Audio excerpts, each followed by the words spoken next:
Hello student and welcome back to my YouTube channel the biology academy. तो last lecture में हमने lysosome को complete किया था।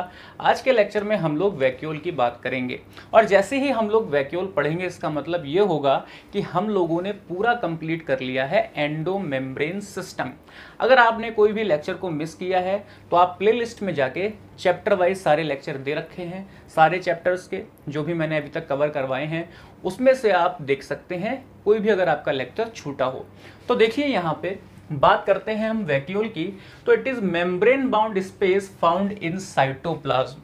ये एक मेम्ब्रेन बाउंड स्पेस है, यानी कि स्पेस है जो कि एक मेम्ब्रेन से कवर्ड है और कहाँ पे प्रेजेंट है, साइटोप्लाज्म में प्रेजेंट है। तो मेनली हम लोग यहाँ पे प्लांट की बात करते हैं। तो जैसे कोई सेल है और ये कौन सी सेल है भाई, प्लांट सेल है, तो हम लोग यहाँ पे प्लांट सेल की बात कर लेते हैं। तो ये एक प्लांट सेल है और इस प्लांट सेल में जो ये साइटोप्लाज्म है वहां पे एक मेम्ब्रेन बाउंड स्पेस है जिसको हमने क्या बोला, वैक्यूल बोला। क्लियर? ठीक है, तो ये क्या है भाई, ये वैक्यूल है। अब एनिमल के केस में, जो एनिमल के केस में वैक्यूल्स वैसे तो एब्सेंट होती हैं, लेकिन अगर ये प्रेजेंट है तो उनको हम क्या बोलते हैं, एनिमल वैक्यूल्स बोलते हैं। और ये कैसी होती हैं, बहुत ज़्यादा स्मॉल होती हैं। और बायोलॉजी के केस में जो भी चीज़ स्मॉल होगी उसका नंबर हमेशा ज़्यादा होगा। तो भैया क्या होती हैं, नंबर्स में ज़्यादा होती हैं। अगर हम एनिमल सेल की बात करें तो एनिमल सेल में क्या है, ये छोटी छोटी वैक्यूल्स होंगी। यहाँ पे बीच में क्या है, यहाँ पे बीच में आपका न्यूक्लियस है। तो ये बहुत छोटी छोटी वैक्यूल्स प्रेजेंट होंगी लेकिन ज़्यादा नंबर में प्रेजेंट होंगी। प्लांट वैक्यूल, अब भैया जो प्लांट के केस में जो वैक्यूल प्रेजेंट होती है उसको हम बोलते हैं प्लांट वैक्यूल।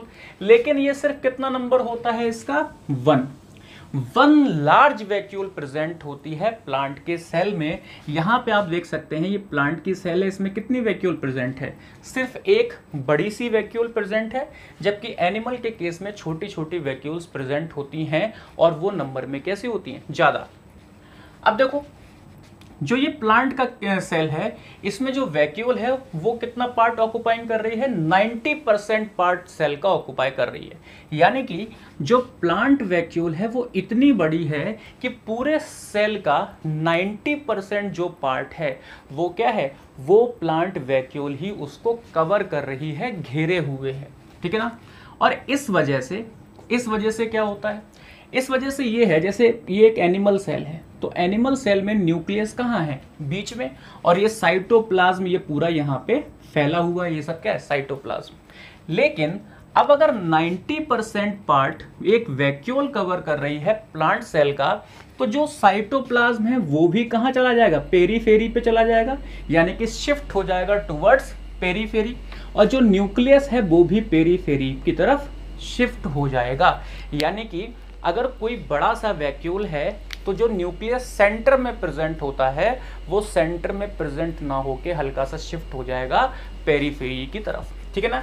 तो due to this nucleus and cytoplasm, this मतलब 90% ऑक्यूपेशन। ठीक है ना। तो यहाँ पे क्या है, यहाँ पे 90% ऑक्यूपाई कर लिया है part. Due to this nucleus and cytoplasm of plant cell shifted towards periphery, यानी कि 90% पार्ट कवर करने की वजह से जो प्लांट सेल का न्यूक्लियस और साइटोप्लाज्म होता है वो पेरीफेरी की तरफ शिफ्ट हो जाता है। और जब ये शिफ्ट हो जाता है तो ऐसा न्यूक्लियस जो पेरीफेरी पे प्रेजेंट होता है उसको हम बोलते हैं पेरीफेरल न्यूक्लियस। पेरीफेरी पे प्रेजेंट उसको हम क्या बोलते हैं, पेरीफेरल न्यूक्लियस। और ऐसा साइटोप्लाज्म जो पेरीफेरी पे प्रेजेंट होता है उसको हम बोलते हैं प्राइमोर्डियल यूट्रिकल। और ये बहुत इंपॉर्टेंट है, पूछा जा चुका है आपसे। तो ऐसा साइटोप्लाज्म जो कि पेरीफेरी पे शिफ्टेड हो गया बिकॉज ऑफ वैक्यूल, तो उसको हम बोलते हैं प्राइमोर्डियल यूट्रिकल। बहुत ज्यादा इंपॉर्टेंट है। अब देखो, vacuole covered by single membrane. शुरू में हमने बात की थी कि जो ये मेम्ब्रेन बाउंड स्पेस है ये एक मेम्ब्रेन से कवर्ड है। और ये भैया मेम्ब्रेन कौन सी है, इस मेम्ब्रेन का नाम क्या है, टोनोप्लास्ट। ये भी एग्जाम में बहुत बार पूछा जा चुका है। तो जो वैक्यूल की मेम्ब्रेन है उसका नाम क्या है, टोनोप्लास्ट है। और जो ये टोनोप्लास्ट है ना, ये लिपोप्रोटीन नेचर की है। अब लिपोप्रोटीन माने, यानी कि ये टोनोप्लास्ट हमारे नॉर्मल सेल मेम्ब्रेन की तरह लिपिड और प्रोटीन से मिलकर बनी है। किससे मिलकर बनी है, लिपिड एंड प्रोटीन से मिलकर बनी है। और क्या ये हेल्प करती है? देखो, जो भी वैक्यूल्स होते हैं, जो कि वैक्यूल होते हैं, वो एक तरीके से स्टोरिंग डिवाइसेस होती हैं किसी भी सेल की। यानी कि कोई वेस्ट मटेरियल है वो भी वैक्यूल में फेंक दिया गया, पानी है एक्स्ट्रा वो भी वैक्यूल में चला गया, पिगमेंट्स हैं वो भी वैक्यूल में चले गए। तो एक तरीके से यहाँ पे वेस्ट मटेरियल और क्या है, थोड़े बहुत यूजफुल मटेरियल, सारे ही मटेरियल कहाँ पे चले जाते हैं? वैक्यूल में चले जाते हैं प्लांट सेल के। या प्लांट सेल स्टोर करती है अपना सारा मटेरियल कहाँ पे? वैक्यूल्स में। अब जब वैक्यूल में इतना सारा मटेरियल है, इतना सब कुछ प्लांट सेल स्टोर कर रही है वैक्यूल के अंदर, तो वैक्यूल का कंसंट्रेशन क्या होगा भाई? हाई होगा। वैक्यूल का कंसंट्रेशन क्या होगा? हाई। अब नॉर्मली क्या होता है कंसंट्रेशन ग्रेडियंट के अकॉर्डिंग? हाई कंसंट्रेशन से कोई भी चीज कहाँ की तरफ शिफ्ट करती है? लो कंसंट्रेशन की तरफ। तो यानी कि वैक्यूल में जो कुछ भी हमने स्टोर किया है वो निकल निकल के भागने लगेगा कहाँ पे भैया? लो कंसंट्रेशन की तरफ, यानी कि सेल के साइटोप्लाज्म में। लेकिन ऐसा होता नहीं है।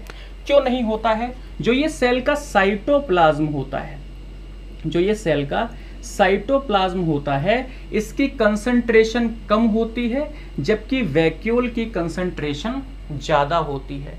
नॉर्मल जो मूवमेंट होता है, ट्रांसपोर्टेशन होता है सब्सटेंसेस का, वो हाई कंसंट्रेशन से लो कंसंट्रेशन की तरफ होता है। लेकिन यहाँ पे वैक्यूल के केस में ट्रांसपोर्टेशन ऑफ आयन होता है अगेंस्ट कंसंट्रेशन ग्रेडियंट, यानी कि उल्टा ट्रांसपोर्टेशन होता है, and that is low concentration to high concentration, low concentration to high concentration. और इसी वजह से ऑस्मोटिक ग्रेडियंट मेंटेन रहता है किसका? प्लांट सेल का। तो आप हमेशा ध्यान रखना कि प्लांट सेल में जो वैक्यूल का वर्क है वो स्टोरिंग मटेरियल में है, यानी स्टोरेज ऑफ मटेरियल के फॉर्म में होता है, कि यहाँ पे सब कुछ स्टोर होता है वैक्यूल में, चाहे वो एक्सक्रीटरी मटेरियल हो, ठीक है, एक्सक्रीटरी वेस्ट हो, या फिर फूड हो, या फिर वाटर हो, पिगमेंट्स हो, वो सब कुछ कहाँ पे स्टोर रहता है? वैक्यूल में स्टोर होता है। इसीलिए वैक्यूल का कंसंट्रेशन ग्रेडियंट क्या होता है? ज़्यादा। और जो मूवमेंट होता है आयंस का वो अगेंस्ट कंसंट्रेशन ग्रेडियंट होता है, यानी कि low concentration to high concentration होता है। ये सब कुछ आपकी एनसीईआरटी में प्रॉपर लिखा हुआ है। अब देखो वैक्यूल कहाँ पे एब्सेंट होती हैं? नॉर्मली तो देखा जाए कि वैक्यूल्स एनिमल सेल में भी एब्सेंट होती हैं, लेकिन यहाँ पे ये वाला केस है कि प्रेजेंट हो भी सकती हैं और एब्सेंट हो भी सकती हैं। लेकिन अगर स्ट्रिक्टली एब्सेंस की बात करें तो वैक्यूल एब्सेंट होती हैं बैक्टीरिया और माइकोप्लाज्मा में, ठीक है ना। स्ट्रिक्टली वैक्यूल एब्सेंट होती है बैक्टीरिया और माइकोप्लाज्मा, जिसको हम पीपीएलओ भी बोलते हैं, उस केस में वैक्यूल एब्सेंट होती है। आगे की बात करते हैं, तो ये बात करते हैं आगे की। अब आपके हो सकता है दिमाग में ये आता हो कि जो ये वैक्यूल है ये भाई ये एक मेम्ब्रेन बाउंड स्पेस है जो कि क्या है? खाली है। ऐसा नहीं है। वैक्यूल जो है, vacuole filled with cell sap, vacuole के अंदर क्या होता है? मटेरियल प्रेजेंट होता है, ये एम्प्टी कैविटी नहीं है। अब देखो इसीलिए जो प्लांट वैक्यूल होता है, जो प्लांट वैक्यूल होता है उसको हम नॉर्मली क्या बोलते हैं? सैप वैक्यूल ही बोलते हैं। अच्छा, जब आपसे कोई भी स्पेसिफिक वैक्यूल का नाम ना लिया जाए, कोई स्पेसिफाई वैक्यूल ना पूछा जाए, तो आप हमेशा ध्यान रखना कि बात हो रही है प्लांट वैक्यूल की, ओके, यानी कि सैप वैक्यूल की। और जो ये सेल सैप होता है या सेल वैक्यूल होता है, इसके अंदर क्या क्या प्रेजेंट होता है? तो वाटर प्रेजेंट होता है, salts, organic acid, excretory waste, sugar, amino acid and pigments present होते हैं। पिगमेंट्स पे बेटा क्वेश्चन पूछा जा चुका है, तो ये चीज पढ़ने वाली है। अब जो ये पिगमेंट है, वैक्यूल के अंदर जो पिगमेंट प्रेजेंट होता है या प्लांट वैक्यूल के अंदर जो पिगमेंट प्रेजेंट होता है, वो मेनली दो होते हैं। कौन कौन से? Anthocyanin and anthochlor. जो एंथोसाइनिन है भाई वो पर्पल रेड कलर का होता है, या तो पर्पल या फिर रेड कलर का होता है। बेसिकली जो इनका कलर चेंज होता है वो होता है अकॉर्डिंग टू एसिडिटी और बेसिसिटी। लेकिन यहाँ पे इतना डीप में जाने की जरूरत नहीं है, तो आप यहाँ पे ध्यान रखिए कि जो एंथोसाइनिन है वो पर्पल और रेड इन कलर होता है, जबकि एंथोक्लोर कैसा होता है? येलो कलर का। अब बात करते हैं टाइप ऑफ वैक्यूल की। तो देखो, एक तो जनरल टाइप था यानी कि सैप वैक्यूल जो प्लांट का वैक्यूल था। दूसरा होता है भैया फूड वैक्यूल जो कि एनिमल्स में प्रेजेंट होता है, जैसे प्रोटिस्टा। अब होता क्या है कि कोई भी एनिमल सेल है उसने किसी फूड पार्टिकल को इंगल्फ किया और इंगल्फ करने के बाद में उस फूड पार्टिकल के चारों तरफ मेम्ब्रेन क्रिएट हो गई और एक वैक्यूल बना लिया, उसको हम बोलते हैं फूड वैक्यूल। ठीक है ना। जैसे कि ये एनिमल सेल है और इस एनिमल सेल ने इस फूड पार्टिकल को इनगल्फ किया, एंडोस्मोसिस हुई और यहाँ पे ये फूड पार्टिकल इस एनिमल सेल के अंदर आ गया। यहाँ पे क्या हुआ, इस फूड पार्टिकल के चारों तरफ एक मेम्ब्रेन क्रिएट हो गई और ये मेम्ब्रेन क्या बन गई आगे चल के, वैक्यूल। ठीक, तो देखो जो फूड पार्टिकल से वैक्यूल क्रिएट होता है उसको हम बोलते हैं फूड वैक्यूल। अगर वो फूड पार्टिकल सॉलिड है तो उसको हम बोलते हैं फैगोसोम। फैगोसाइटोसिस, पाइनोसाइटोसिस सुना है ना, यानी कि सॉलिड फूड को इनगल्फ कर रहे हैं तो हम बोलते हैं फैगोसाइटोसिस। तो जो सॉलिड फूड से वैक्यूल क्रिएट होगा उसको बोलते हैं फैगोसोम और जो लिक्विड फूड से जो वैक्यूल क्रिएट होगा उसको बोलते हैं पाइनोसोम। दूसरा होता है गैस वैक्यूल। अब जो ऐसे ऑर्गेनिज्म होते हैं जिनको पानी के ऊपर बाउंसी क्रिएट करना होता है, यानी कि पानी के ऊपर तैरते होते हैं, उनके सेल्स के अंदर प्रेजेंट होता है गैस वैक्यूल। अब कॉन्ट्रैक्टाइल वैक्यूल क्या होता है? तो कॉन्ट्रैक्टाइल वैक्यूल होता है, इसमें जैसे हमारे हार्ट के अंदर सिस्टोल डायस्टोल होता है ना, कॉन्ट्रैक्शन रिलैक्सेशन, कॉन्ट्रैक्शन रिलैक्सेशन, तो ऐसे वैक्यूल जो इस तरीके से कॉन्ट्रैक्ट होते हैं और क्या होते हैं, रिलैक्स होते हैं, उनको बोलते हैं कॉन्ट्रैक्टाइल वैक्यूल। और ये कॉन्ट्रैक्टाइल वैक्यूल प्रेजेंट होते हैं अमीबा और पैरामीशियम में। ये कॉन्ट्रैक्टाइल वैक्यूल क्या काम करते हैं? ये कॉन्ट्रैक्टाइल वैक्यूल एक्सक्रीशन और ऑस्मो रेगुलेशन में हेल्प करते हैं।